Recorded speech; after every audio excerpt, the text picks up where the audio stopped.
Em, Principios de diseño de la permacultura. La semana anterior habíamos hablado que permacultura es un modo de filosofía y de diseño para el establecimiento de asentamientos humanos que sean ecológicamente responsables, que sean económicamente viables y que se incluyan dentro de las diferentes pétalos de la flor que tenía, incluía la permacultura, como es la educación, la construcción, la cultura, la salud, el bienestar de las personas, entre otros. Hablamos de, así como a modo de resumen, la semana anterior terminamos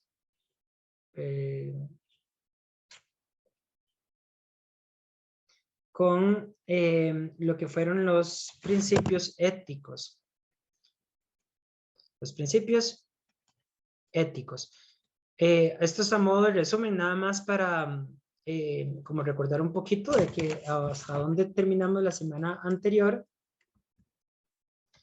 Y en los principios éticos teníamos que son tres fundamentales, que son los tres pilares que sostienen la permacultura desde una ética. Entonces, el primero era el cuidado de la tierra, que en este sentido, el cuidado de la tierra se refería pues a que cualquier actividad que nosotros hagamos, contemplemos al ser viviente de la tierra como un ente que pues, nos da hogar y hay que protegerla, pues. Y esto es como algo muy pues, sencillo de comprender, no dañar nuestra casa, pues. El siguiente principio es el cuidado de la gente, del cuidado de las personas. Entonces, la permacultura, cuando se hacen establecimientos permaculturales, se vela por el bien común, no por el bien específicamente individual, sino que las actividades que uno hace, al final de cuentas, son para un servicio humanitario, un servicio para la humanidad. Entonces, es pensar un poquito más allá de solo para a mí me sirve mi proyecto, sino que lo que yo haga pueda funcionar para las demás personas también. Y el último principio era compartir la abundancia. El tema de compartir la abundancia viene a ser de muchísimas formas, desde compartir mi fuerza para poder construir algo que usted necesite el día de mañana, como construir un rancho, un gallinero, hacer un movimiento de tierra para las camas de cultivo, o bien yo tengo mucho tiempo de sobra porque tengo, no sé, un emprendimiento que me genera bastantes ingresos y puedo dedicarle tiempo libre a algo y este algo lo utilizo para donarlo a alguna cooperativa o lo que sea. Hoy en abundancia de que tengo tantos limones o tantas naranjas o frutas en mi jardín que no me da para consumirlas y no necesito precisamente venderlas, entonces yo comparto esta abundancia de frutas. Y esto está un poco basado pues en lo que la misma naturaleza hace. Un árbol da frutos y no da frutos para una especie de animal. De los frutos participan montones de tipos de animales, de aves, de ardillas. Cuando los frutos caen hay lombrices que se van a comer esto. Cuando ya esto empieza a podrir más, van a haber hongos que se van a alimentar de los restos de estos frutos, entre otras cosas. Entonces, lo que la vida genera es para demasiadas especies y nosotros humanos, pues, repetir o replicar este tipo de actividad. Entonces, esto era por donde llegamos la semana anterior, que es pensar cuáles son los pilares que fundamentan lo que es la permacultura. Entonces, hoy vamos con eso. La permacultura, los principios de diseño, funcionan para muchas cosas al mismo tiempo. Y creo que voy a empezar más bien con eso. Esto, por ejemplo, es como una propiedad. Imaginemos que en esta propiedad, bueno, tenemos que este es el este. Voy a usar, digamos, aquí está el norte. el sur, el este y el oeste. En la permacultura, los principios de diseño te enseñan a cómo mejorar y cómo colocar los diferentes componentes que conforman un sistema permacultural o una finca de producción, o no sé si tu finca es más como de turismo sostenible, cómo incluso pensar estos senderos en función de la misma naturaleza. Entonces la permacultura evalúa desde el movimiento del sol, del este a oeste, cuáles son los lugares que te van a generar sombras y demás. Y en muchos casos lo que hace la permacultura es reacomodar los elementos. Llamémosle elemento, por ejemplo, este de acá, esto es un gallinero, ¿verdad? Es una pequeña idea con un dibujito rápido. Supongamos que esto es una fuente de agua, un pequeño pozo, árboles frutales, una parcela de hortalizas, un bosque de regeneración, un bosque que crece silvestre, nuestra casa, un tanque recolector de agua de lluvia, etc. La permacultura, entonces, lo que nos va a enseñar es a dónde ubicar, cuáles van a ser los lugares más eficientes para colocar nuestros sistemas. Ay, perdón, me equivoqué. Bueno, si el gallinero tiene que estar por allá de lejos, entonces lo mejor será ponerlo cerca de la casa, el bosque será mejor que esté lejos, la producción de frutas que esté al lado de la casa o más bien que esté más lejos. Todo ese tipo de ideas, pensamientos, a veces nosotros nos encontramos como, no sé, he estado en muchas fincas que tienen producción, que tienen frutales, que tienen gallinas, que tienen incluso crías de cerdos, de chanchos, y que tal vez hasta tengan vacas. Pero cuando llego a estas fincas y noto que todo está distribuido, pero sin un criterio que sea unificador, no se piensa la finca como un todo, sino como en sus partes separadas. Y las fincas en permacultura se tienen que trabajar como un todo, entendiendo cuáles son las relaciones que tiene, cuál es la relación que puede tener un gallinero con el establo de ganadería, donde están las vacas. ¿Qué cosas tienen en común y qué cosas las separa? Hay que pensar en muchos de estos elementos para saber de verdad cómo distribuirlo en función de eso, y también cómo distribuir nuestra finca en distribución del mismo paisaje, o sea, cómo es la montaña. Si nosotros vivimos supongamos como en una montaña que tiene una pendiente muy pronunciada, bueno, tal vez este dibujo no me está funcionando, un segundito. A ver cómo es, bueno, existen montañas y las montañas tienen sus curvas de nivel. Esto espero que lo puedan ir entendiendo. Entonces, imaginar que esto es una cuenca de un río, un afluente, y que en muchos lugares nos enfrentamos a trabajar en lugares que tienen esto, que es una pendiente pronunciada, en especial cuando vivimos en las montañas. Cuando vivimos en las llanuras, en donde la condición natural más bien es como todo es plano, todo está en un lugar plano. Si lo pusiéramos en una cuadrícula, si ponemos una montaña en una cuadrícula, nosotros vamos a tener movimientos como así. Todo este tipo de detalles son importantísimos para la permacultura porque ellos son los que primero van a moldear nuestros proyectos y cómo poder ubicar todos los diferentes elementos que tengamos en la finca. Entonces, el primer principio es la ubicación relativa. La ubicación relativa significa la posición de un elemento, llamémosle elemento a algo que tengamos en casa. Entonces, en este caso, un gallinero. Sea un gallinero de este tamaño o un gallinero para 100 gallinas o 200 gallinas. La escala no va a determinar tanto en sí la ubicación, sino las funciones y todo lo que él va a emanar. Luego, bueno, la posición de un elemento en relación a otro.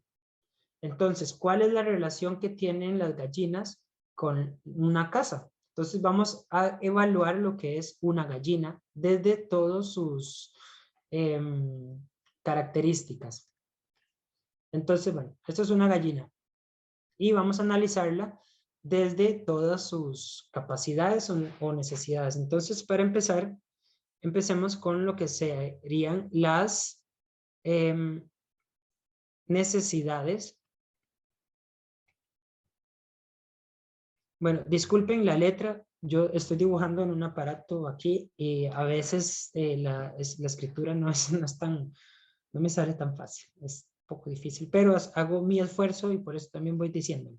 Las necesidades de la gallina. ¿Cuáles pueden ser las necesidades de la gallina? Pues las gallinas necesitan un corral. Este corral también necesitan que tenga calor. El corral necesita ya sea paja, bueno, en Costa Rica le llamamos burucha, que es como el resultado de cortar madera, pero bueno, paja o burucha. No sé si en Panamá le llaman de otro modo. Si alguien sabe, puede Le simplemente decir. llamamos acerrín. ¿Cómo le llaman? Acerrín. Ah, bueno, sí, aserrín, pues. Aserrín, paja, aserrín. Las gallinas necesitan estos en sus establecimientos. ¿Qué otra cosa también necesitan? El aserrín hay que hay que cambiarlo muy a menudo por las excretas. Entre más gallinas tengamos, más excretas van a haber. Luego, ¿qué necesitan las gallinas? Bueno, necesitan agua, H2O. Las gallinas necesitan alimento. En muchos casos, de los principales alimentos que se les da es maíz. En algunos otros lugares les dan desechos de comida. En algunos lugares al maíz le preparan con más ingredientes que incluso mejoran el sabor de la yema de los huevos, como lo son las hojas de orégano. Las gallinas necesitan tierra. ¿Por qué necesitan tierra? Porque ellas tienen que caminar y tienen que buscar su mismo alimento, como lo son lombrices o pequeños insectos que ellas van recolectando pues, del suelo. Entonces, es importante la tierra. En muchos lugares se tienen gallinas solo en cemento y les están privando de algo natural de ellas, que es el acicalar el suelo para buscar alimento. Si alguien sabe alguna o conoce otra necesidad de la gallina, también pues coméntelo para que sea también esto un poco más participativo. Luego, algo muy importante que necesitan las gallinas, compañía. O sea, una gallina sola es muy triste. Las gallinas, ojalá que sean un grupo de gallinas, nunca tener una sola. Eso es muy, muy triste para las gallinas. ¿Qué más necesitan las gallinas? Bueno, esto es Voy a como... escuchar permacultura. Ay, ¿qué necesitan? No escuché. Alguien dijo algo, pero no logré escuchar. Bueno, en sí, estas serían como necesidades. ¿Y qué cosas producen las gallinas? Las gallinas producen, bueno, empecemos como por la parte objetiva por la cual usualmente se tienen gallinas, que es para producción de huevos. También las gallinas pues nos dan carne, o sea, es una fuente de una carne blanca muy saludable, etcétera. Y esto, bueno, huevo y carnes a los humanos nos da nutrición. Las gallinas que producen, bueno, también plumas, que las plumas si se trabajan bien, si se lavan bien y se secan bien, pues nos sirven también como, no sé, para cobijas, almohadas, y es una materia prima que es bien aislante. Una cobija para lugares fríos de plumas siempre va a ser mejor que una de material sintético, y con esto no tenemos una materia prima natural de relleno para cobijas o abrigos. Bueno, nos dan huesos, que entre las cáscaras del huevo y los huesos tenemos calcio. Entonces, a partir de estos restos que quedan pues del proceso de producción de cría de gallinas, ya sea para huevos o para carne, vamos a tener calcio como materia prima directamente de nuestras parcelas de producción. Las gallinas emanan, bueno, CO2 y algunos otros gases por la descomposición de materia orgánica. Y las excretas y también los gases que ellos tiran también liberan algunos gases a la atmósfera, no de modo tan gigantesco como las vacas, pero sí lo hacen. Las gallinas producen excretas llamadas gallinasa, que las excretas pueden tener una relación con esto. Y desde aquí empezamos a entender cómo se puede correlacionar diferentes temas que a veces pasan como separados. ¿En qué se relacionan las excretas de las gallinas con el maíz? Pues el tema es que las excretas de las gallinas tienen alto contenido en nitrógeno. El nitrógeno es uno de los 3 elementos, macroelementos principales que permiten el desarrollo de las plantas, siendo el nitrógeno de los más necesitados. Suele ser el que da crecimiento vigoroso y verdor a las plantas. Entonces se utiliza como un abono para el desarrollo vegetativo de una planta. Sin embargo, no se debe de utilizar pura, y yo sí he notado que en los últimos años que he visitado Panamá, principalmente las zonas de volcán, donde se trabaja mucho la producción de hortalizas, yo sí vi ahí que en muchas fincas de escalas gigantes, ¿verdad? Las fincas que conocí pequeñas tenían otro otro modo de trabajar, pero sí las fincas grandes, no precisamente orgánicas ni de permacultura, sino la producción de hortalizas de volcán en Chiriquí, lo hacía mucho con las excretas de gallinas, pero puras, sin un tratamiento óptimo, que el tratamiento óptimo lo que nos da es un abono en alto contenido de nitrógeno, pero sin microorganismos patógenos. ¿Qué son microorganismos patógenos? Por ejemplo, la salmonela o la E. coli, que son bacterias que están en las excretas que pueden generar enfermedades. Cuando no se hace del modo correcto, se está tirando bacterias por el suelo y por todas partes. Al mismo tiempo que esto libera más gases a la atmósfera que si se procesa de un modo con microorganismos. Esto que estoy hablando suena como muy complejo, pero yo estimo que cuando hagamos la parte práctica en Panamá, y si tenemos en la comunidad donde vayamos a trabajar gallinas, podemos hacer una práctica de esto, de cómo se procesa de la mejor manera las excretas de gallina para producir un excelente abono alto en nitrógeno que lo necesita mucho para crecer el maíz. Y ahí es donde se cierra la relación entre el alimento de la gallina y las excretas. Luego, otra cosa que también tiene que ver es que las excretas de la gallina, cuando son procesadas, liberan calor. Y si volvemos a pensar, ¿qué necesitan las gallinas? Necesitan calor. Y esto es una forma muy sana de dar calor sin necesidad de bombillas eléctricas o sin necesidad de algún aparato eléctrico que genere calor, sino a través del mismo proceso de calentamiento que hacen el abono de las excretas de gallina. Entonces, comprendiendo estas cosas, uno puede pensar, ok, ¿en qué se relacionan todas estas necesidades con la casa? Como esta relación que estaba planteando. Un poquito más grande este, perdón. ¿En qué se relaciona el gallinero con la casa? Bueno, lo podemos ver del siguiente modo. Dijimos que las gallinas tienen como necesidades muy frecuentes, que de agua, que el alimento, esto es diario, las dos son diarias. El estar limpiándole las excretas también puede llegar a ser diario, en especial si uno tiene muchas. Entonces, el cambiar el aserrín, la paja borucha, hay que hacerlo todo el tiempo. Luego, nos produce huevos y una gallina, dependiendo del tipo de gallina, puede poner un huevo cada día, algunos ponen un huevo cada 2 días, algunas ponen más, algunas ponen menos. Entonces, cada día hay que ir a visitar nuestro gallinero.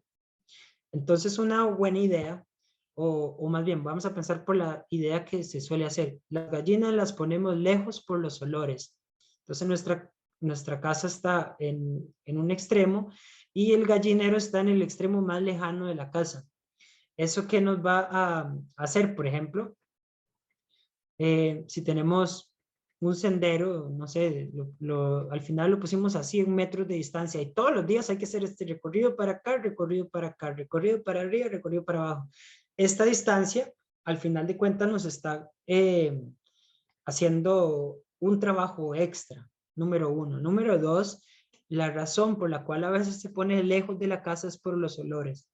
Sin embargo, si usted hace bien un gallinero y tiene prácticas que logren hacer que los olores no sea un problema, por ejemplo, con la implementación de microorganismos de montaña. Yo no sé qué tan familiarizados estarán con el tema de microorganismos. Los microorganismos, ay, perdón, ¿qué era esto? Los microorganismos, ahorita voy a mostrar algunas fotografías de lo que me refiero. Usualmente están presentes en suelos sanos, bajo el bosque, y son microorganismos como hongos, bacterias, actinomicetes, que se encargan de degradar materia orgánica en descomposición. Las excretas son materia orgánica que tiene un proceso de descomposición. Cuando uno utiliza microorganismos en forma líquida o en forma seca en gallineros, las excretas se degradan muchísimo más rápido de lo usual. Segundo, si usted utiliza abundante materia seca como acerrín, burucha o paja, usted va a mantener los niveles de humedad y bueno, y poca humedad balanceados. ¿Cuándo es que las gallinas o los gallineros huelen mal? Cuando las gallinas están como mucho tiempo en el suelo, se excreta mucho en el suelo, hay mucha humedad en el suelo, no se limpia. Ahora, por ejemplo, quiero mencionar este ejemplo porque me ha pasado lo siguiente. Un lugar, por ejemplo, como con pendiente, supongamos que, bueno, llueve y el agua pues siempre va a ir hacia abajo. Estos lugares de acá, aquí el agua se podrá infiltrar un poco en el terreno. Si usted tiene, por ejemplo, acá un gallinero, esto es un caso muy exagerado o extremo, ¿verdad? Pero es para dar con el punto. Este lugar, la infiltración nos puede llegar y mantenernos húmedos siempre el suelo del gallinero por tema de infiltración y de que el agua, no sé si han notado, pero el agua puede tender a subir. Eso es por capilaridad, que es una propiedad intrínseca del agua que puede subir, ya sea usted pone una cuerda en agua y el agua puede subir por la cuerda un poco. Lo mismo pasa cuando se infiltra agua y usted tiene húmedo esta zona y usted no sabe por qué. Es porque el agua sube también. Entonces, si usted tiene su gallinero en un lugar con mucha humedad, y usted le pone paja, le pone hojas, etcétera, y usted dice, no entiendo por qué no estoy logrando que mi gallinero no huela mal, siempre huele mal, pues muchas veces el balance entre la humedad y lo seco determina que nuestro espacio pueda tener buenos o malos olores. Las gallinas necesitan, para empezar, una de sus necesidades es que todo esté seco. Entonces, ¿qué es lo que uno debería hacer si uno tiene condiciones así? Uno, pensar en que este no sería el mejor lugar para el gallinero.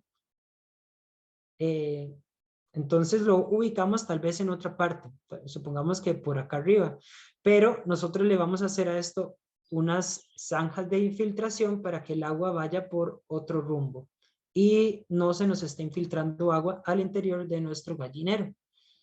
O número dos, construir una estructura especial para el gallín, las gallinas, o sea que esté elevado sobre pilotes, así como mucho de la arquitectura tradicional indígena suele estar todo levantado en el suelo. Es una idea totalmente eficiente y lógica, pensando en que nos tenemos que separar un poco de la humedad para que no se deterioren tanto las cosas, o bien para un tema de gallinas y producción y tener animales en el trópico es una excelente idea para mantenerlos sobre todo secos. Entonces, eh, las gallinas, en vez de tenerlas tan largo y estar caminando todos los días hasta el final y regresar y caminar y hasta el final, a veces estamos tan cansados que no queremos ir hasta allá porque tal vez hay que caminar y subir 100 metros en una cuesta, una ladera.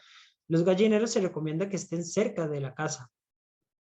Y si están cerca de la casa, usted los puede tener controlados, los puede cuidar con mucha más facilidad. Es más simple el tema de sacar excretas y procesarlas.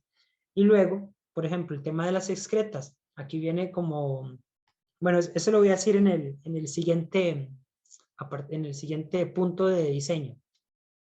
Pero bueno, ahorita estamos en que si pensamos que un gallinero hay que visitarlo tantas veces, entonces vale la pena tenerlo cerca de la casa. Lo mismo con un huerto de hortalizas. Hay que cuidarlo muy a menudo. Son de los más, la producción de cultivos que más cuidado necesitan porque son de ciclos rápidos. Y aquí hay que entender que hay plantas que tienen ciclos cortos de 1 mes, 2 meses, 4 meses, y plantas de ciclos largos como de 8 meses, 10 meses, 12 meses, 1 año, 2 años, y frutales que tienen ciclos de 10, 15 años. Y ya lo que es bosque nativo, que el ciclo es permanente, y tenemos plantas que tienen todos los ciclos, desde vegetaciones que se mueren rápido hasta árboles que van a durar 100, 200 años. Entonces, analizando todas las partes que podemos eh, contener en un sistema, que huerto, que la parte de las gallinas, que la parte de las vacas, que la parte del agua, etcétera, todo eso, si buscamos cuáles son las relaciones más cercanas donde necesitemos mayor trabajo o menor trabajo, vamos a ubicar las cosas de ese modo. Y esto es lo que va a buscar la permacultura, cómo acomodar los diferentes elementos dependiendo de los usos que también les vayamos a dar. Bueno, luego bueno, esto era lo que había que hacer, un análisis de necesidades, y esto mismo nosotros se lo podemos hacer a las vacas, analizar cuáles son las necesidades de las vacas y qué nos dan las vacas y hacia dónde van lo que ellas producen, hacia dónde ponemos lo que necesitamos o lo que no necesitamos. Con las vacas y con las gallinas hay que pensar siempre, siempre, siempre qué se hace con las excretas, porque es materia prima para abonos orgánicos.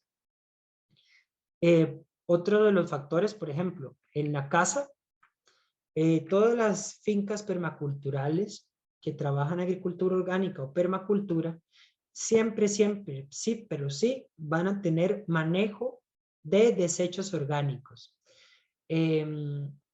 Y es como uno de los pilares fundamentales para iniciar cualquier proyecto agrícola. Si usted no tiene cómo mejorar el suelo con abonos orgánicos, te va a costar mucho. Entonces, lo primero que hacemos siempre es enseñar a hacer abonos orgánicos. ¿Y a dónde se tienen que ubicar las composteras? Por ejemplo, aquí no tengo ninguna de ellas, pero las composteras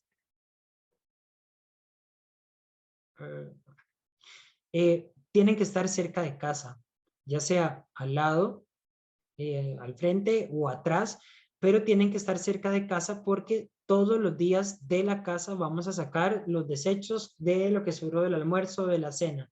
Y en la casa uno simplemente camina 10, 20 pasos y deja sus desechos orgánicos en un establecimiento para procesar el abono orgánico. Si nosotros dejamos las composteras en la última parte de la finca, y de nuevo con el mismo criterio de que huele mal, usualmente es porque realmente no hacemos bien la compostera. Las composteras o zonas donde se procesan los desechos orgánicos no deben de oler mal. Se tiene que aprender a hacer con las pautas principales para que no huela mal. Entonces, si uno se salva en salud de esta parte de los olores, el motivo de tenerla lejos puede llegar a ser desde, no sé, innecesario, un poco, bueno, más que todo innecesario. Lo más lógico es tenerlo cerca, porque la visitamos muy, muy a menudo. Y, y a partir de esto, uno va a hacer el vínculo, ok, y luego, ¿qué hacemos con el abono? ¿Hacia dónde va?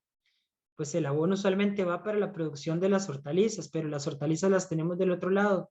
Entonces simplemente cambiamos de plan y ponemos la compostera de este lado de la casa, porque nos va a quedar entre el camino de la casa al huerto.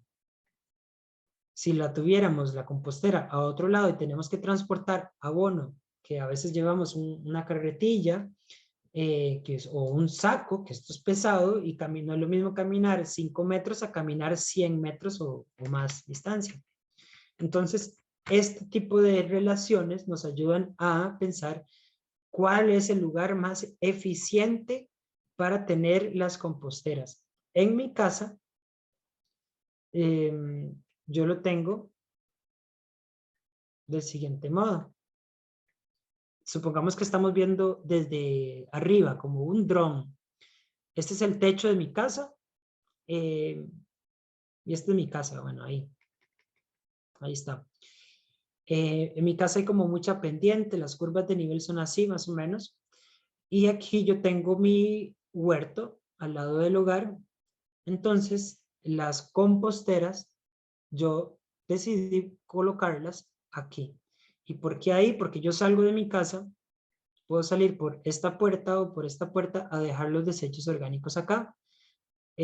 Cuando voy al jardín a trabajar, me queda todo de camino.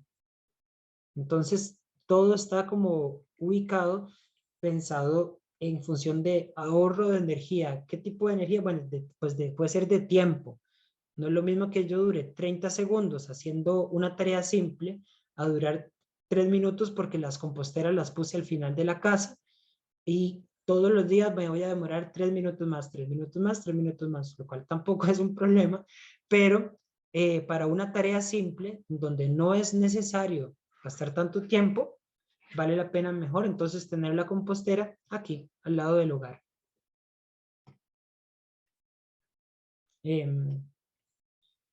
Entonces la ubicación de las composteras va en toda esta parte. Ahora, cada elemento cumple varias funciones. Este es un tema que en permacultura funciona del siguiente modo. Tenemos que ser creativos para diseñar nuestros espacios, bueno, ya he mencionado, lo más eficiente posibles, y que alguna función, que algún elemento, perdón, de nuestro espacio cumpla varias funciones.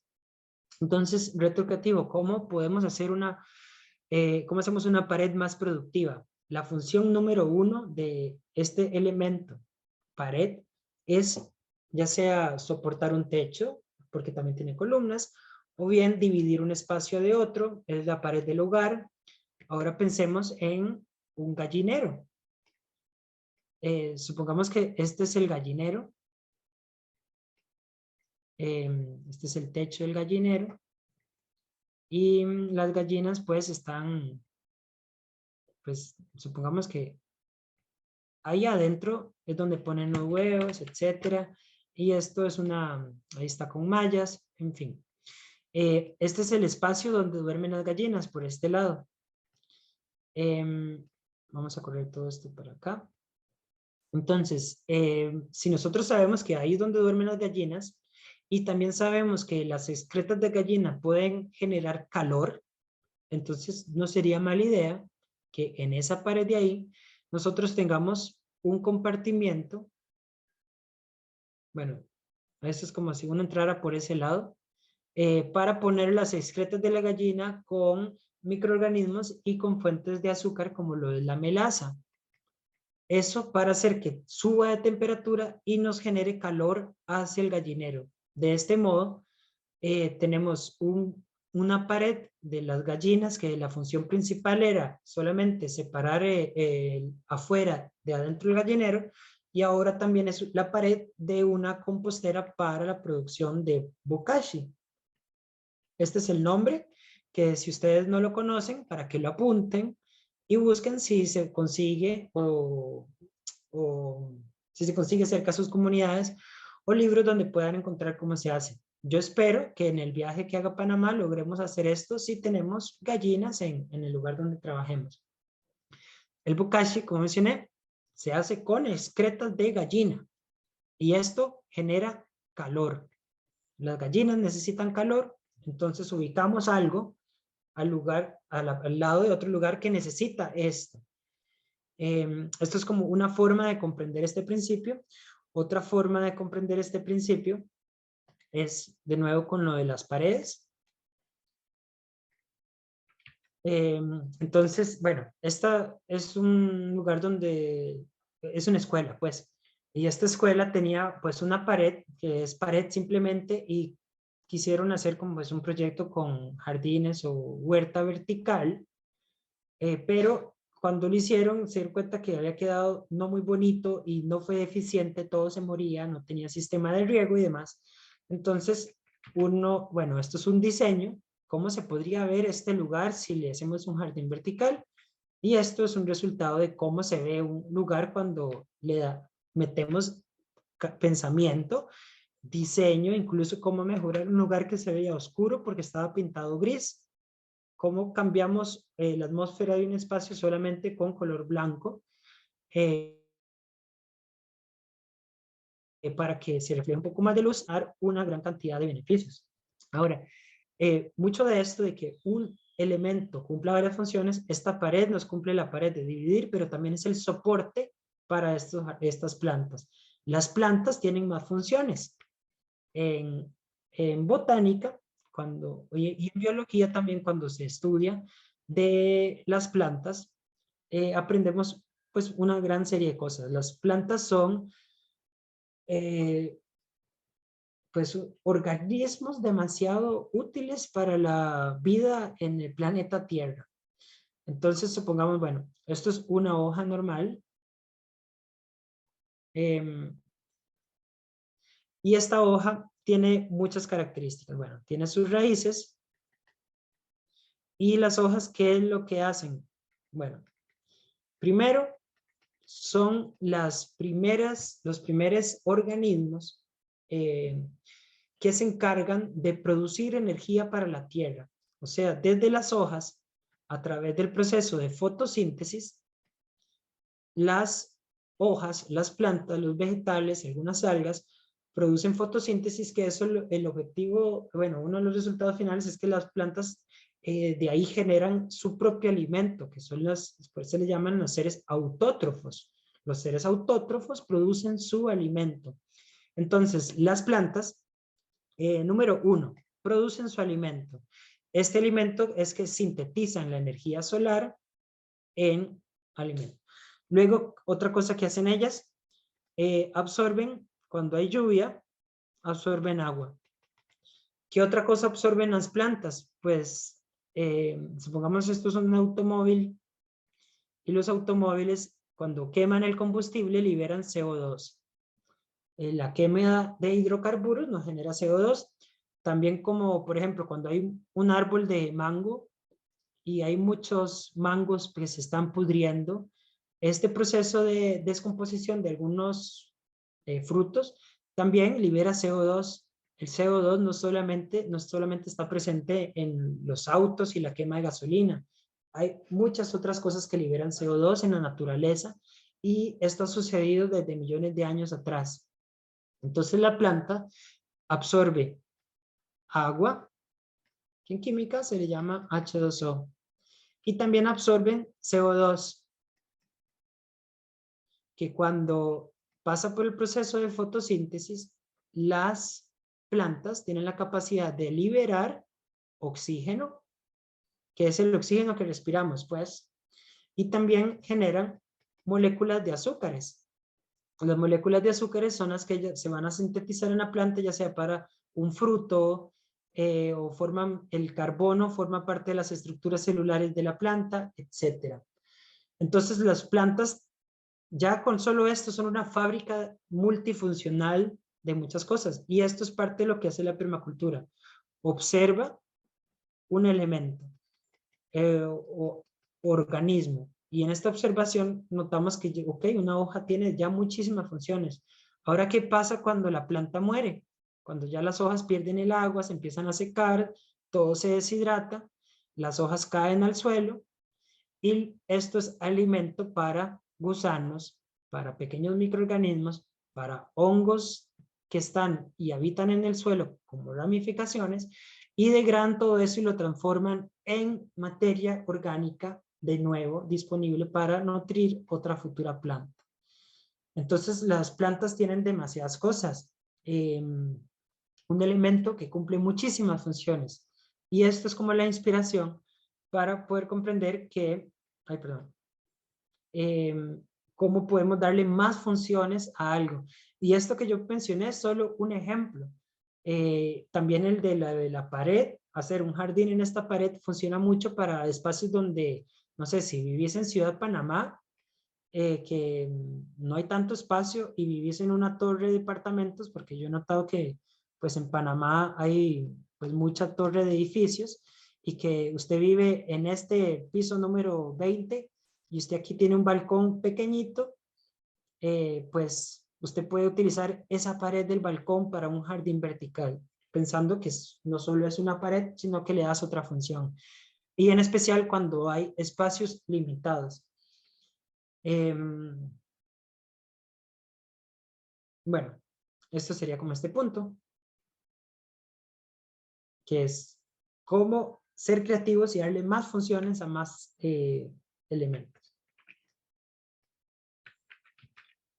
Luego, cada función importante es soportada por varios elementos. Ahora, ¿qué significa cada función importante? ¿Cuáles son las principales funciones básicas que nosotros necesitamos ya sea de la sociedad o de una finca aislada? Pues básicamente agua, alimentos, techo. Lo de la electricidad podría ser opcional. Hace 200 años nadie tenía electricidad y se vivía igual. Hoy día ya se ha convertido en un bien necesario. Entonces hay que considerarlo también como una función básica de supervivencia en muchos casos que hay que pensar en diferentes factores. Entonces, ¿cómo nosotros podemos valorar esto? Pensemos que vivimos en los lugares que en época seca escasea el agua, hay recortes de agua o no hay agua en ninguna parte. ¿Cómo solucionamos este problema? El agua es de los principales eh, pues, medios para la vida humana, bueno, y la vida de vegetación y demás. Entonces, tenemos que pensar, bueno, tenemos las tuberías de los acueductos del municipio.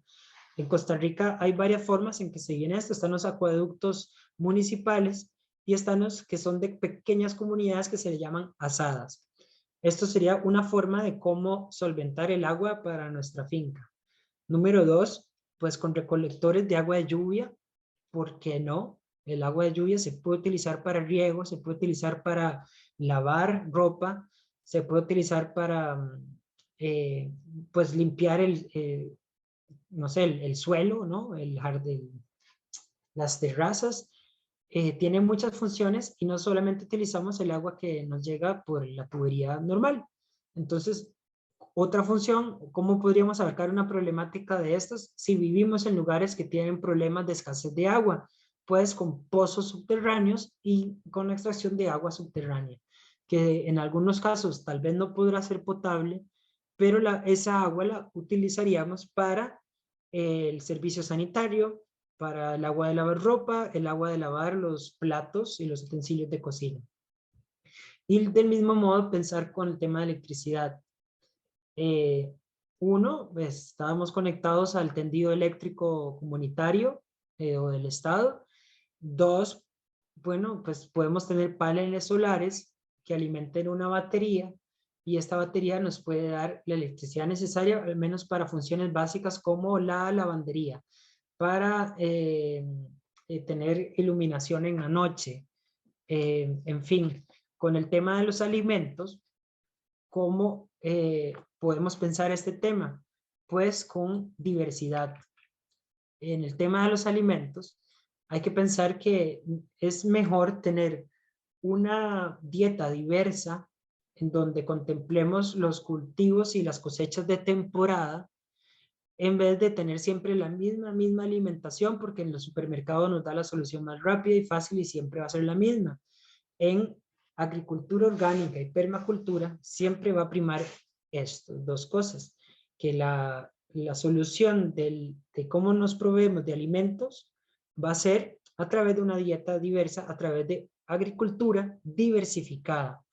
Esta fotografía a la derecha es un ejemplo de un huerto que es diverso, que hay demasiada producción de muchos tipos de alimentos que nos tengan que proveer de calorías, carbohidratos, proteínas, vitaminas y minerales, fibra dietética, y eso lo encontramos en las frutas, en los vegetales, en tubérculos, frijoles, vainas, producción de hongos incluso. Entonces, una buena dieta o una buena forma de solucionar el tema de la diversidad de alimentos, en términos ecológicos nos da lo mismo. Es igual a tener huertos diversos ecológicamente sanos. Luego otro de los principios, de los más importantes, es la planificación eficiente de la energía, que tiene que ver con el primer punto, que era la ubicación relativa. Entonces, ustedes podrán poner en internet y lo buscan, las zonas de agrícolas o las zonas importantes para la permacultura. Se dividen desde la zona 0, la zona 1, 2, 3, 4 y 5. Ya lo explico. Entonces, la zona 0, ¿cuál sería? Pues nuestra casa. La zona 0, aquí tenemos las funciones más importantes de nuestra casa. Y en nuestra casa, ¿qué nosotros podemos tener del tema de, pues, que sea ecológico? Bueno, pues podemos tener reciclaje. 2, uso consciente del recurso agua, porque muchas veces, no sé, tenemos el concepto de que tenemos una finca agrícola permacultural, todo es muy ecológico, todo es muy lindo, pero la persona es súper desconsiderada con el uso del agua y dura 30 minutos bañándose en el agua. No sé, se desperdicia demasiado agua limpiando un automóvil. Entonces, este tipo de hábito, esto es más como un hábito ecológico del un uso consciente y racional del agua, en especial si vivimos en comunidad y sabemos que tenemos problemas de agua en el mes de abril. Entonces hay que ser más considerado con todas las personas y tener un uso consciente del recurso agua. Y adentro de casa, pues todas las implementaciones que podamos tener, que ya mencionamos como electricidad, solar o bien eólica. Bueno, esto es un molino de viento según yo. Energía eólica, que en nuestra casa tengamos los recolectores de agua de lluvia para abastecer y lavado de ropa, entre otras funciones. Entonces, ¿cuáles serían todas las posibles implementaciones? Esto lo vamos a tener en la zona número 1. Perdón, me equivoqué. Zona número 0. En la zona número 0, que es nuestra casa. Adentro de nuestra casa. En la zona número 2, no, me equivoqué, estoy equivocándome con los números. Nuestra casa, zona número 0. Y vamos con la zona número 1. La zona número 1 es lo que está alrededor de nuestra casa. Obviamente esto que voy a hacer es como pensado si vivimos en un lugar plano y podemos hacerlo concéntrico. Si las características del terreno son distintas, hay que tomar otras consideraciones, pero para explicar, vamos con esta lógica, porque la idea es que lo que esté más cerca de la casa es lo que tiene mayor cuidado. Entonces, ¿qué es lo que tiene mayor cuidado?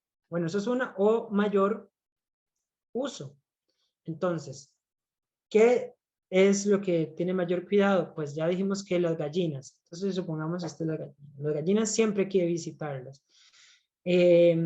Luego nosotros cocinamos y usualmente a veces uno puede hacer una cosecha del jardín, del huerto, pero no tiene que ir todos los días. pero muchas veces las plantas aromáticas, llámese que el tomillo, el romero, el orégano, que son hierbas que uno cosecha siempre, uno puede tener el huerto, si se le puede llamar de medicinales o aromáticas, bien cerca de la casa. Bueno, aquí vendría el tema de recolectores de agua de lluvia. También lo que se llama, bueno, esto sería la zona 1, perdón, que es lo que tiene mayor cuidado y lo que tiene mayor uso. Entonces, hierbas aromáticas y hierbas de ciclos cortos como cilantro o algunas espinacas que tienen ciclos más rápidos que hay que consumirlas, se consumen muy a menudo. En la zona número 2, esta sería la zona número 2, aquí vendrían lo que son los huertos biointensivos. Los huertos biointensivos es una práctica que yo les dejé un documento que igual yo creo que esto nos puede dar tiempo de hacer una práctica de este tema, lo que es agricultura biointensiva. Biointensiva es porque, bueno, bio se refiere a que es biológica, o sea, todo es orgánico y natural. Intensivo porque es intensivo. Entonces, uno de los objetivos de esta agricultura es producir mayor cantidad de alimentos en menor espacio por una agrupación de pautas que hacen que se mejore la fertilidad del suelo. Tiene que ver con la parte nutritiva y con la parte de la estructura física del suelo, lo cual, dicho de otro modo, es que tenemos un espacio de 50 centímetros de tierra suelta, bien abonada, en donde las raíces crecen muy fácil hacia abajo. Entonces, en esta zona, es como la zona de producción intensiva de alimentos de ciclos cortos principalmente. Entonces acá tenemos nuestras huertas, eras de producción, entre otras cosas. En el número 3, la zona número 3, supongamos que es esta, la zona número 3, es aún un poco más alejada de la casa. Y aquí vienen cultivos de mayor tiempo, como por ejemplo el maíz, la yuca, los otoes, que en muchos de estos casos son plantas que no necesitan tanto cuidado como los de la zona 1 y zona 2, que en algunos casos duran de 4 a 8 meses hasta un año. El arroz también, parcelas como más grandes de maíz o de arroz o de caña dulce. También aquí vendrían frutales de mediano tamaño en la zona número 3. ¿Cuáles frutales? Pues cacao, guayabas, naranjas, limones. Los limones, como en algunos casos, dependiendo de donde usted viva y cuánto limón usted consuma, usted puede tener un árbol de limón al lado de la casa, porque usted lo utiliza mucho. Entonces sí tiene sentido tenerlo cerca de la casa porque usted lo utiliza mucho. Pero si usted no utiliza tanto limón, entonces usted lo puede poner donde puede ir perfectamente, que es en una zona 3, donde usted no visita tan a menudo como la zona 1 y 2. En la zona número 4, que es aún todavía más alejada, aquí tenemos cultivos como maderables. Aquí es donde tendríamos las cercas con las vacas, que las vacas no necesitan tanto cuidado como las gallinas. Entonces, bueno, esto es una vaca, esto es una vaca. Bueno, supongamos que esas son unas vacas. En esta zona 4, aquí tenemos árboles maderables, maderables pensados para luego vamos a construir con ellos. ¿Y qué es lo más fácil que crece en Latinoamérica, que nos produce un excelente material de construcción? Pues el bambú. El bambú guadua o bambú negro es muy eficiente porque en un periodo de 7 a 8 años, desde que usted lo siembra, usted ya puede empezar a recolectar bambú para construcción, y si se procesa bien, esto dura muchísimos años como un excelente material de construcción, y es orgánico, es natural, es biológico, todo bien, se ganó un 100 en esta clase, sí, sembrar bambú pensando en estas funciones y por ello lo ponemos lejos, porque su ciclo, al ser más largo, no va a requerir casi nada de cuidado y bueno, básicamente no hay que ir a hacerle podas a un bambú. Y aquí en este vendrían los árboles de frutales de gran escala. Aquí es lo que se le llamaría entre la zona 3 y 4 bosque comestible, que son árboles perennes, o sea, perennes que nos duran muchos años vivos dando producción.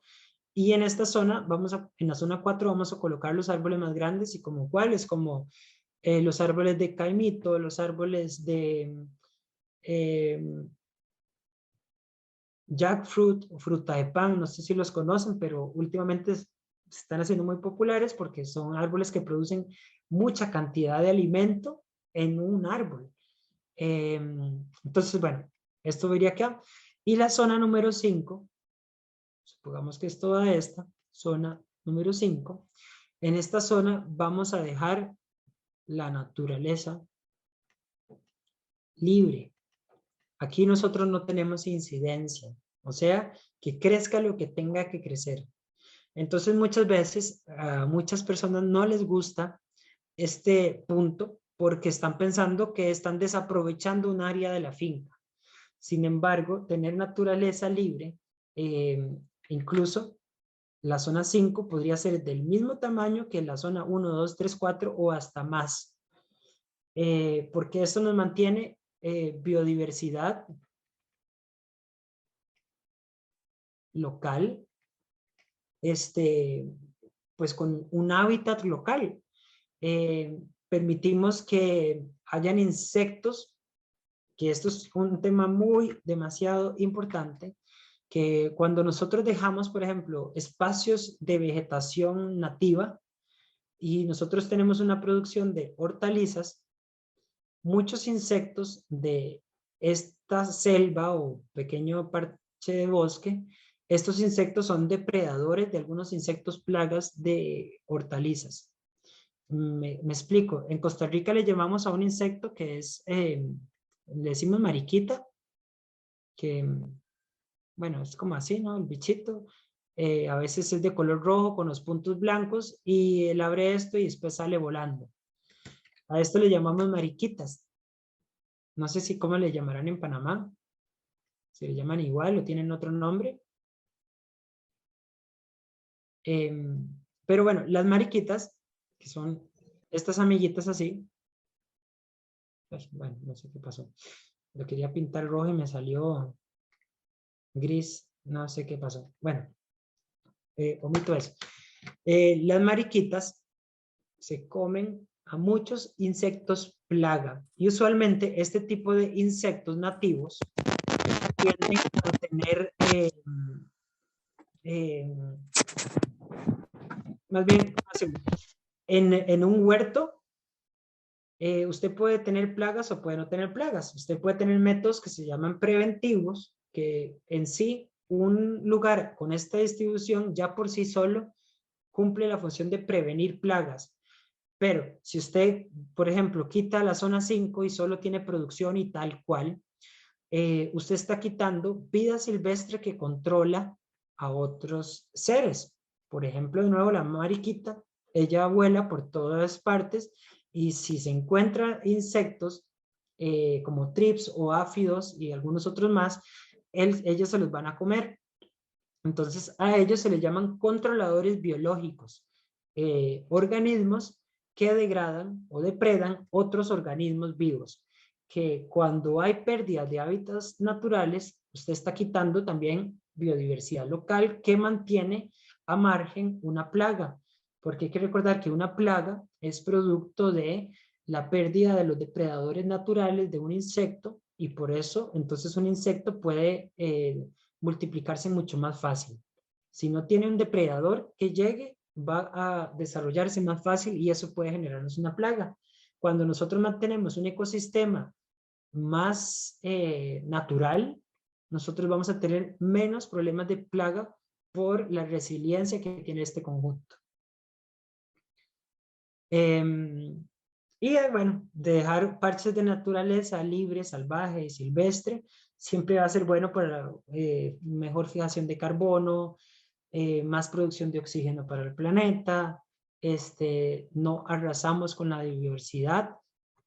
Podremos hacer como un medio medianamente artificial, lo que es solo zona 1, 2, 3 y 4, pero las 5 siempre tiene que prevalecer, o ojalá uno siempre deje un espacio libre de vegetación nativa. Y esto funciona para una finca gigantesca, o también funciona para personas que vivan en una casa. Supongamos que esta es la propiedad, este es el techo de la casa, y usted tiene, supongamos que vamos a poner verde. Ay, bueno, no sé qué le pasó a mi aparato. Bueno, supongamos que esto de acá, esto es jardín. Y en este jardín, aunque te mida 3 metros por 1 metro de ancho, y aquí también mide 1 metro de ancho, usted puede tomar la decisión de dejar al menos este espacio de jardín silvestre. Y el resto, pues, lo decidís con hortalizas o ornamentales, lo que quieras, pero siempre dejar un pequeñito espacio donde crezca la naturaleza silvestre va a traer más beneficios que perjuicios. Entonces, en síntesis, las zonas dependen mucho de qué tanto necesitamos cuidar o qué tanto vamos a un lugar. Desde la zona 1, que es lo que más visitamos, la zona 2, que lo visitamos un poco menos, la zona 3 mucho menos, la zona 4 menos aún, y la zona 5 solamente la visitamos para ir a caminar en la naturaleza, y la mayor intervención sería hacer un sendero. Más allá de eso no se debe hacer nada. Y luego está la otra parte, que es la sectorización. Voy a hablar de los sectores porque es importante. Supongamos que esto es una casa visto desde arriba. Supongamos que esto de acá, ojalá se pueda comprender, espero que sí. Imagínense que era una parte de una montaña que hubo un derrumbe alguna vez. Y, o sea, no, así no me sirve, perdón. Voy a cambiar de imagen. Más bien así. Esta es la casa. Aquí está su techo. Y usted vive a la par de una ladera muy pendiente. Por detrás es más ligero. Y por acá pues viene la montaña y hace esto. Entonces esto, por ejemplo, cuando uno hace sectorización, es saber cuáles son los sectores que uno debería de tomar en cuenta. Ahora, por ejemplo, este es un sector de riesgo de derrumbe. Entonces, en permacultura, cuando usted tiene un problema, en un sector especialmente, usted tiene que buscar, ok, ¿cómo puedo solucionar para que esto ya no sea un riesgo y no tengamos un derrumbe de tierra, un deslave, un desfaz, que si aquí hay un derrumbe nos cae en la casa y puede ser peligroso?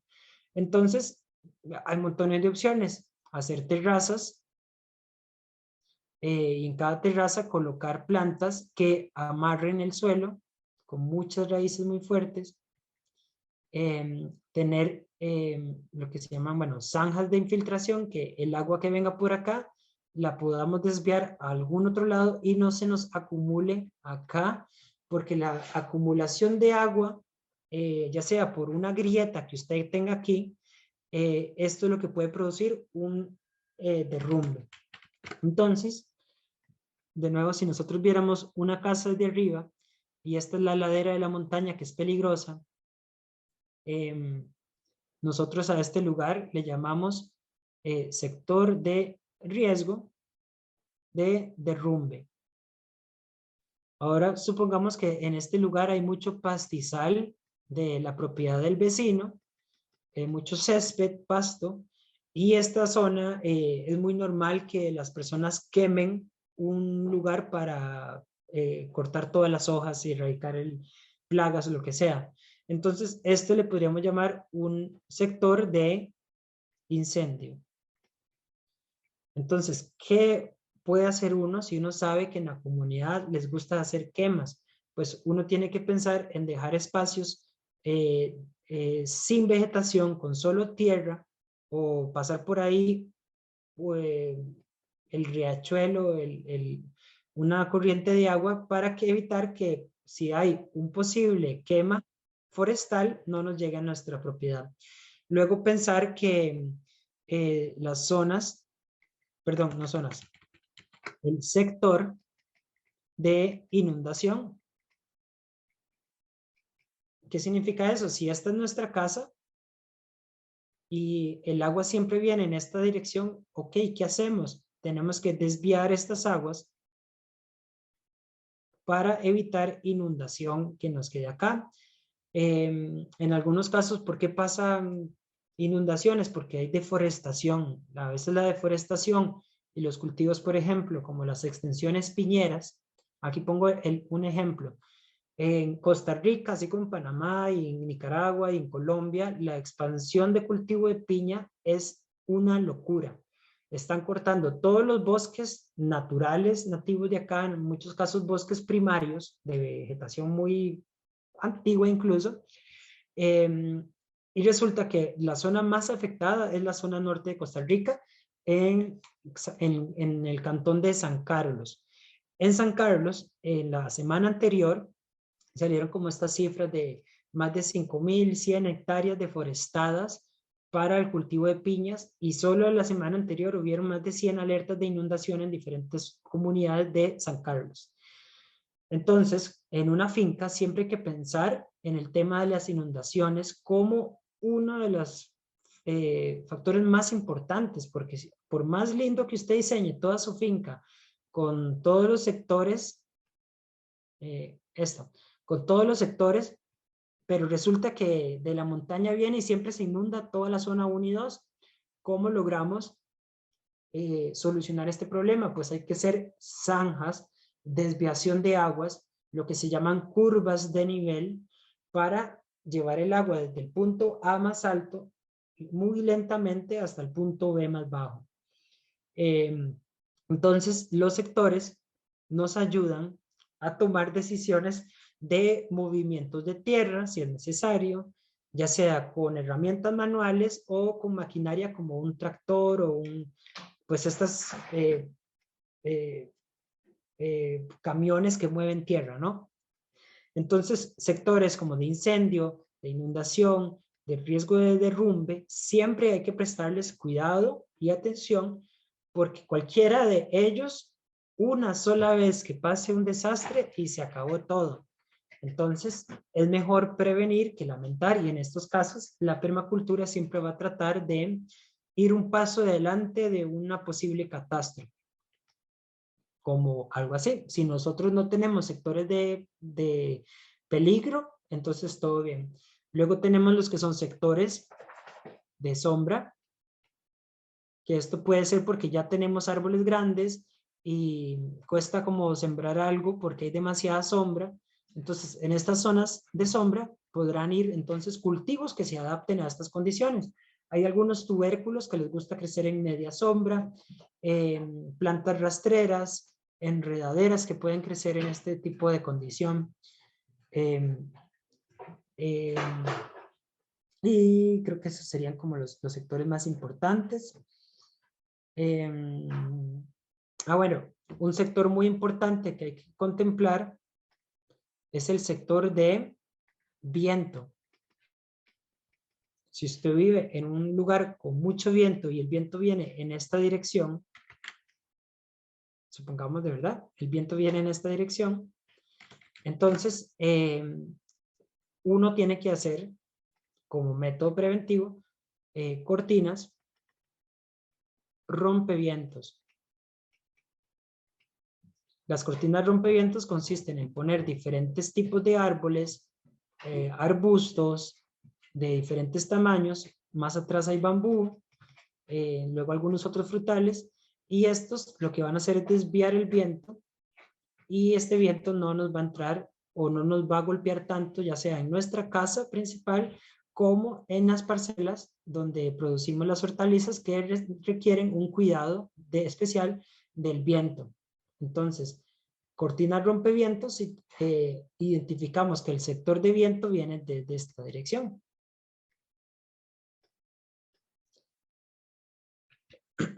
Luego, un tema que también es muy claro, que es la utilización de recursos biológicos, que en la parte, por ejemplo, agrícola, de producción de comida, de alimentos, pues la idea es utilizar los recursos que tengamos, hacer los abonos que utilizamos, no estar comprando, y esto va a significar ahorro.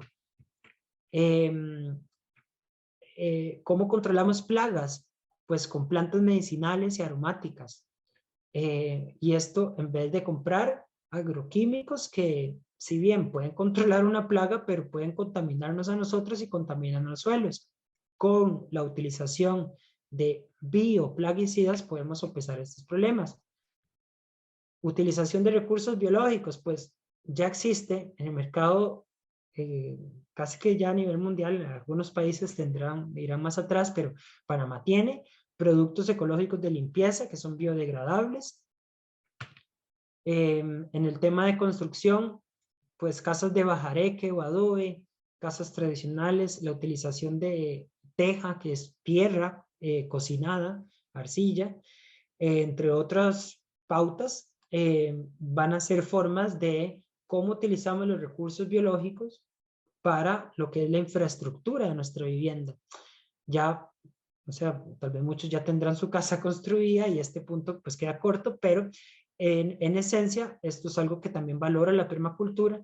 Si tengo que construir, no sé, un taller para construcción de muebles, porque necesito muebles, pues podría valorar la utilización de recursos biológicos para este taller. Luego, un tema muy importante que es ciclar la energía. Funcionan en muchísimas formas, tanto para recursos del agua como los recursos más básicos de la casa. En sí, la compostera o el ciclo del huerto al platillo, a la comida, termina en la compostera. Y podemos empezar desde cualquier punto.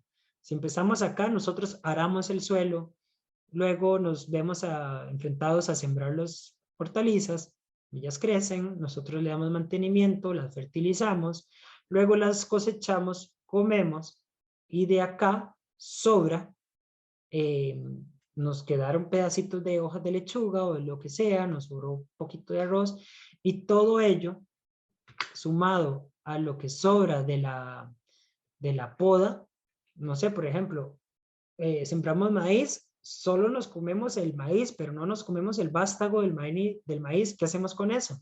Lo trituramos y lo llevamos a la compostera, que nos va a dar la materia prima para sembrar lo que sigue. Esto es ciclar la energía. Luego, algo muy importante son la generación de sistemas intensivos a pequeña escala. En este caso, lo que planteo con este ejemplo es lo que se llaman gremios.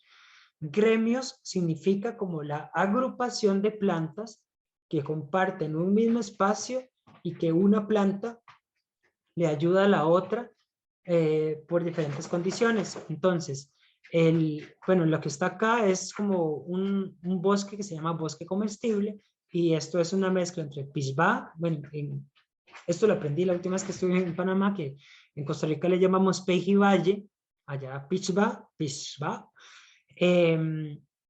un espacio cultivado de pisbá, pero en el mismo espacio abajo hay sembrado cacao, y en el mismo espacio también hay bananos. Estos tres tipos de cultivos pueden convivir juntos.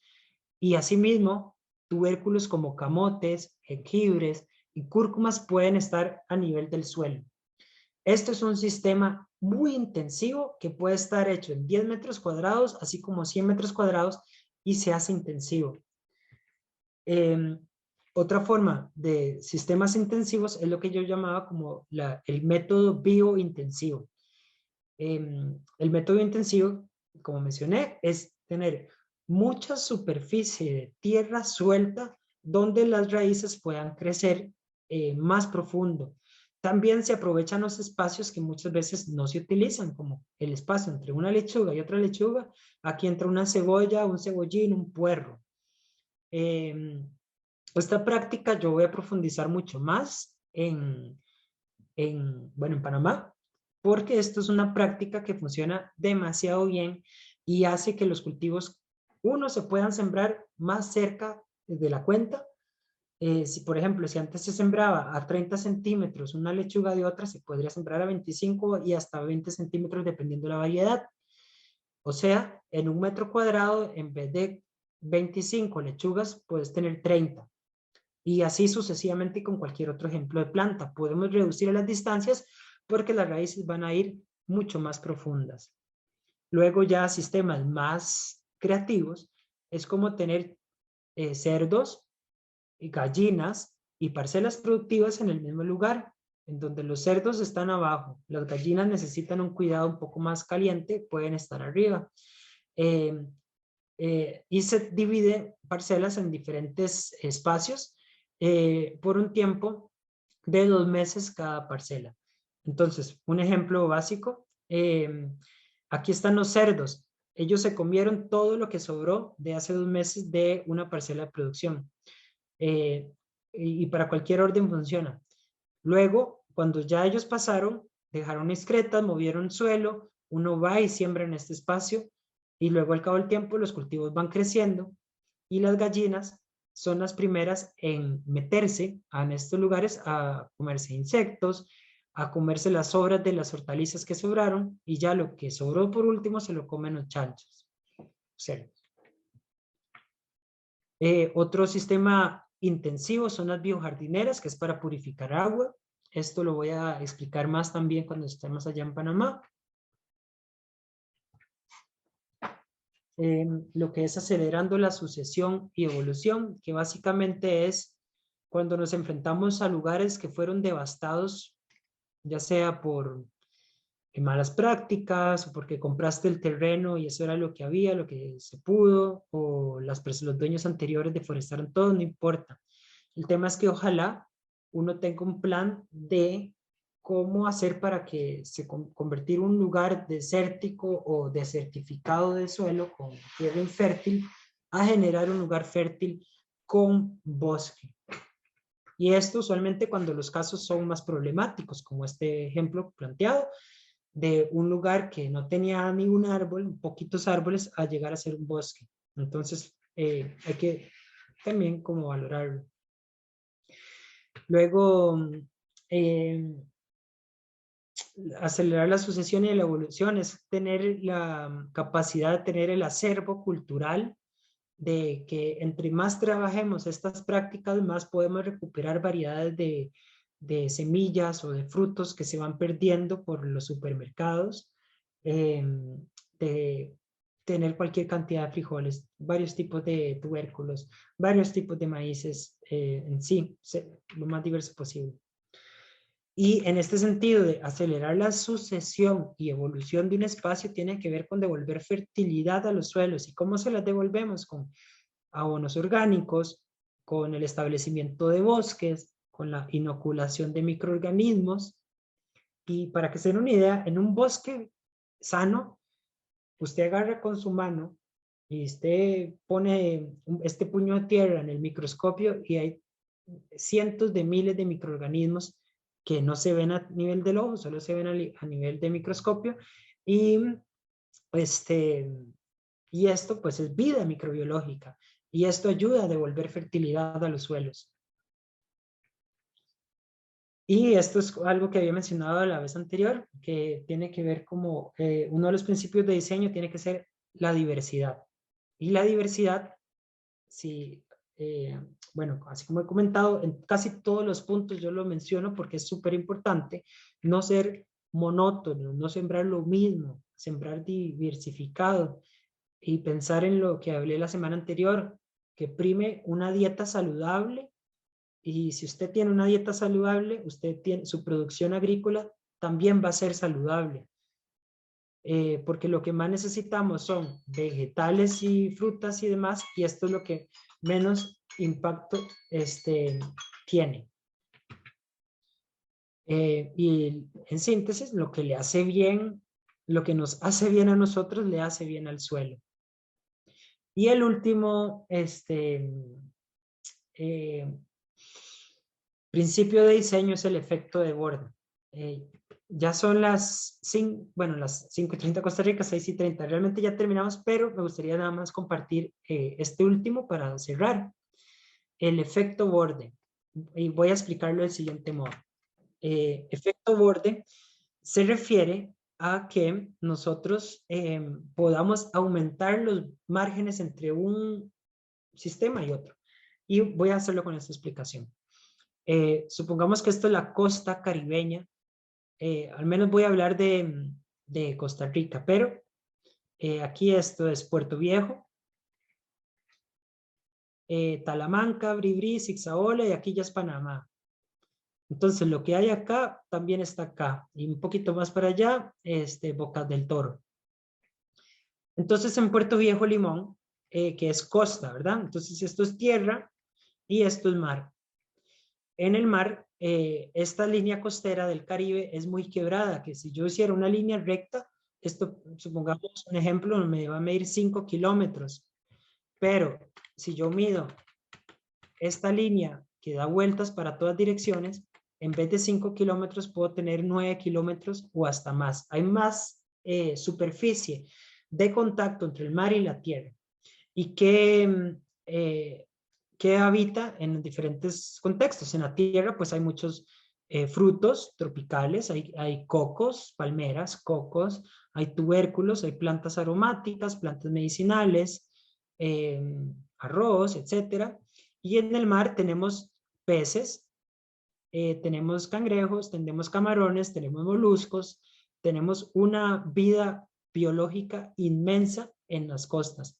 Y en Puerto Viejo, en Limón, hay un platillo que se llama rondón. El rondón, en Puerto Viejo se utiliza un dialecto, pues, que se llama dialecto, que es el patuá, que es una mezcla del inglés. Entonces, el rondón viene como por ejemplo, le decía la mamá a su hija, run down the hill to find some, o whatever you find, como run down, era como correr abajo, y corre abajo la colina a ver qué se encuentra. ¿Y qué es lo que se encuentra bajando la colina en la costa? Pues tubérculos, que las matas de yuca, que las plantas medicinales, y más abajo de la colina lo que se encontraba es la diversidad del mar. El rondón es un platillo que tiene tubérculos,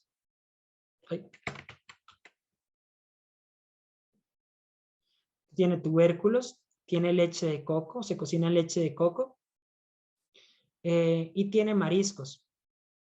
Entonces, este platillo es de la forma más sintética que yo he encontrado de entender esta idea de que entre más contacto tenga el mar con la tierra, mayor va a ser la diversidad que vamos a tener en esta zona.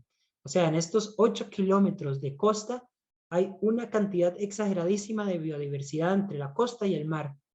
¿Y cómo se aplica eso a temas de permacultura o, bueno, en temas de permacultura? Pues en muchas cosas. Un ejemplo se suele dar con un establecimiento, un reservorio de agua o un tanque de almacenamiento de agua para riego. Supongamos que por allá está el huerto y usted se hizo un tanque de agua.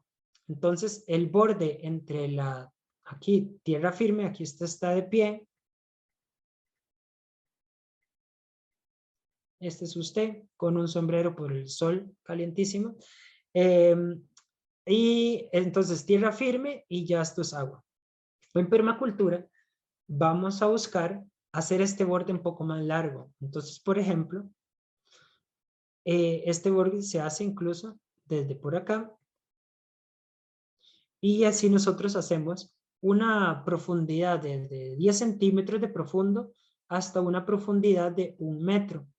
en donde a 1 metro usted puede tener truchas o tilapias, dependiendo del lugar donde usted viva, pero aquí puedes tener peces.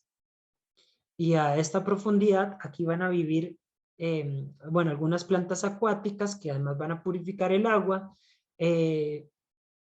ranas rana, lagartijas, sapos, que ellos ayudan a controlar insectos porque un sapo come insectos.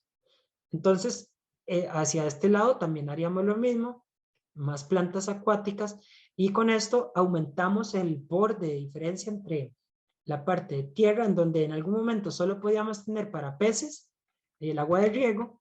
Ahora tenemos un espacio donde también habitan renacuajos que nos ayudan a controlar muchísimas plagas de insectos y que los sapos o ranas no nos hacen ningún daño a nosotros.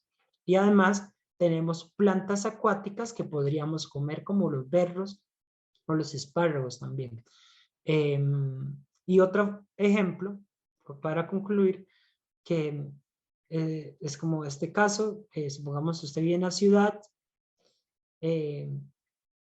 y bueno, esto es una casa, aquí vive Mariela y aquí vive Juan, y los dos tienen un jardín, y este jardín, el de esta persona mide 2 metros cuadrados y el de esta persona 2 metros cuadrados. Entonces, estas personas solo están usando la lógica de sembrar en lo horizontal. Pero ¿qué tal si aumentamos esto y hacemos que se estire esta parte de acá que no tiene productividad a través del cultivo de plantas en lo vertical, como jardines verticales o enredaderas? Entonces, en vez de 2 metros cuadrados, aumentamos el borde y tenemos 3 metros cuadrados. O sea, es un ejemplo, ¿verdad? 3 metros cuadrados, 3 metros cuadrados. Entre los dos tenemos más de 2 metros cuadrados extra, solo por valorar este principio. Entonces, bueno, ya, bueno, concluí un poquito los contenidos. Ahorita en este punto, yo sé que hablé muchísimo de